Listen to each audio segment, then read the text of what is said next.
আসসালামু আলাইকুম ওয়া রাহমাতুল্লাহি ওয়া বারাকাতুহু।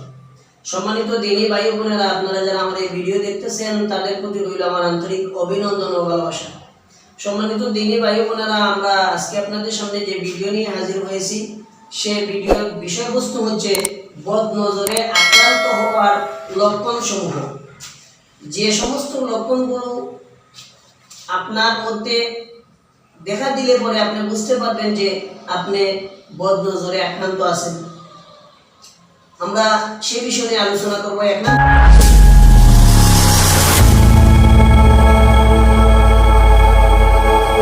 নম্বর হচ্ছে শরীরে বিভিন্ন সময় জ্বর থাকবে, আর এই জ্বরের চিকিৎসা ডাক্তারি চিকিৎসা করার দ্বারা এই জ্বরটা সারবে না। এরপরে টেস্টের মধ্যে ধরা পড়বে না, এই জ্বরটা টেস্টের মধ্যে ধরা পড়বে না। এটা হচ্ছে বদনজরে আক্রান্ত হওয়ার 1 নম্বর লক্ষণ।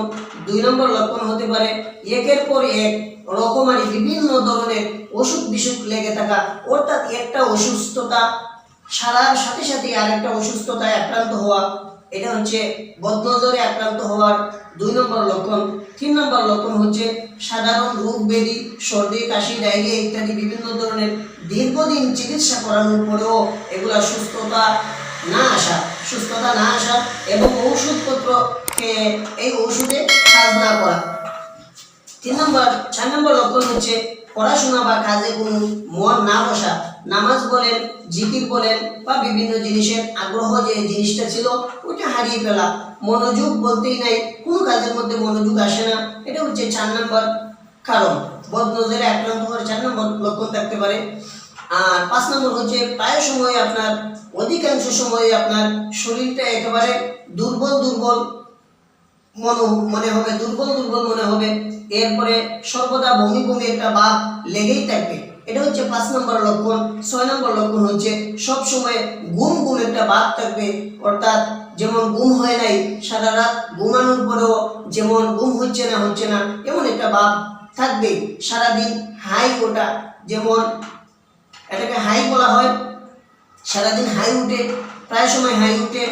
এরপরে 7 নম্বর লক্ষণ যেটা চেহারা মলিন হয়ে যাওয়া, ফ্যাকাশে হয়ে যাওয়া বা হলুদ বর্ণের হয়ে যাওয়া, চেহারায় লাল কোনো চাপ বা দাগ এগুলা চলে আসা।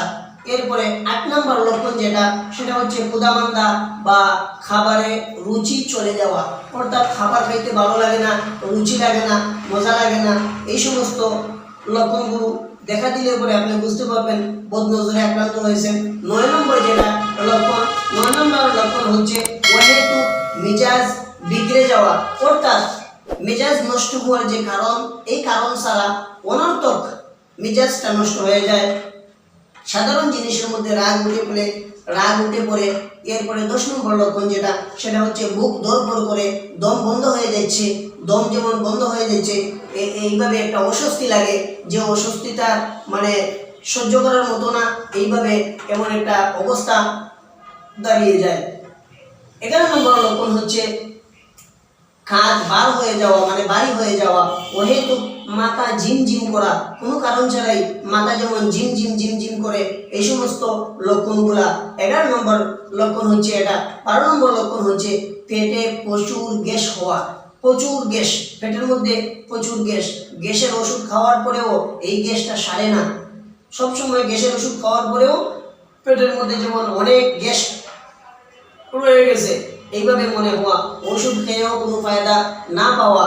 আর 13 নম্বর হচ্ছে অতিরিক্ত চুল পড়া, অর্থাৎ চুলটা অতিরিক্ত পড়ে, বিভিন্ন ধরনের তেল বা বিভিন্ন ধরনের চুল পড়ার চিকিৎসা করার পরেও এই চুল পড়াটা বন্ধ হচ্ছে না, বিভিন্ন ধরনের শ্যাম্পু ব্যবহার করার পরেও এই চুল পড়াটা বন্ধ হচ্ছে না। 14 নম্বরে হচ্ছে হাত পায়ে মাঝে মধ্যে ব্যথা করা, কিংবা পুরো শরীরে ব্যথা করা বা শরীর ব্যথাটা দৌড়ে বেড়ায়, অর্থাৎ কোনো সময় দেখা যায় কাঁধের মধ্যে ব্যথা, কোনো সময় পিঠে ব্যথা, কোনো সময় পেটে ব্যথা, কোনো সময় হাতে ব্যথা, অর্থাৎ এই ব্যথাগুলো দৌড়ে এক জায়গা থেকে অন্য জায়গায় চলে যায়। 15 নম্বর হচ্ছে শরীরের বিভিন্ন জায়গায় গুটলির মতো অনুভব করা, অর্থাৎ শরীরের চামড়ার ভিতরে যেমন বিভিন্ন জায়গায় গুটলি একটা অনুভব হয়। 16 নম্বর হচ্ছে কোনো কারণ ছাড়াই কান্না আসা, কোনো কারণ নাই, অহেতুক কান্না করা, কান্নার কোনো কারণ নাই, তারপরে যখন কান্না চলে আসছে, এটা হচ্ছে 16 নম্বর। 17 নম্বর হচ্ছে আত্মীয় স্বজন বা বন্ধু বান্ধবদের সাথে দেখা করতে ভালো না লাগা, অর্থাৎ আত্মীয় স্বজনদের সাথে দেখা করতে, ফ্রেন্ড বন্ধু যারা তাদের সাথে দেখা করতে তার মোটেই ভালো লাগে না। ব্যবসা বাণিজ্য, চাকরি, আয় রোজগার এগুলিতে শুধু ঝামেলা ঝামেলা লেগেই থাকে, বা অসুস্থতা হয়ে যাওয়া, যে কোনো একটা কাজ করবো মধ্যখানে সে অসুস্থ হয়ে গেছে, যে কোনো একটা বিষয় হ্যাঁ এখানে যাইবো, যাওয়ার আগে সে অসুস্থ হয়ে গেছে, অর্থাৎ বিভিন্ন কাজের মধ্যে শুধু বাধা আর বাধা চলে আসে। এটা হচ্ছে 18 নম্বর লক্ষণ। 19 নম্বর লক্ষণ হচ্ছে যে কোনো ভালো কাজে দক্ষতা বা অভিজ্ঞতা ঠিকই রয়েছে, সেটা করতে গেলেই ঝামেলা বাধা কিংবা অসুস্থ হয়ে যাওয়া। 20 নম্বর হচ্ছে স্বপ্নে উঁচু বিল্ডিং এর ছাদ কিংবা পাহাড় থেকে পড়ে যেতে দেখা, উঁচু একটা বিল্ডিং থেকে পড়ে গেছে, পাহাড়টা ভেঙে গেছে, পাহাড়টা ধসে গেছে, এই ধরনের লক্ষণগুলো অনুভব করা। 21 নম্বর হচ্ছে স্বপ্নের মাঝে কাউকে বিশেষভাবে তাকিয়ে থাকতে দেখা, স্বপ্নের মধ্যে কাউকে বিশেষভাবে তাকিয়ে রয়েছে এমন দেখা, অথবা স্বপ্নে মৃত মানুষকে দেখা, স্বপ্নের মধ্যে বিভিন্ন ধরনের বিভিন্ন জনকে দেখা যারা অতীতে মারা গেছে, অথবা নিজেকেই মৃত অবস্থায় দেখা। এই সমস্ত লক্ষণগুলো দেখা দিলে আপনি বুঝতে পারবেন যে আপনি বদনজরে আক্রান্ত হয়ে গেছেন, সুতরাং এটার চিকিৎসা করাতে হবে। আপনারা আমাদের সাথে পরামর্শ করবেন এই ব্যাপারে। কোরআনের মধ্যে অসংখ্য আয়াত রয়েছে, হাদিসের মধ্যে অসংখ্য জায়গায় এটার সমাধান রয়েছে, দোয়া দুরুদ রয়েছে, বিভিন্ন ধরনের এই সমস্ত সমস্যার সমাধান রয়েছে। আপনারা আমাদের সাথে যারা এই সমস্যা ভুগতেছেন, আক্রান্ত আছেন, তারা আমাদের সাথে পরামর্শ করবেন। আমরা ইনশাল্লাহ তাদেরকে যথেষ্ট চেষ্টা করব ভালো পরামর্শ দেওয়ার জন্য। আল্লাহ তাআলা সুস্থতা দান করবেন। আজকের ভিডিও এই পর্যন্ত।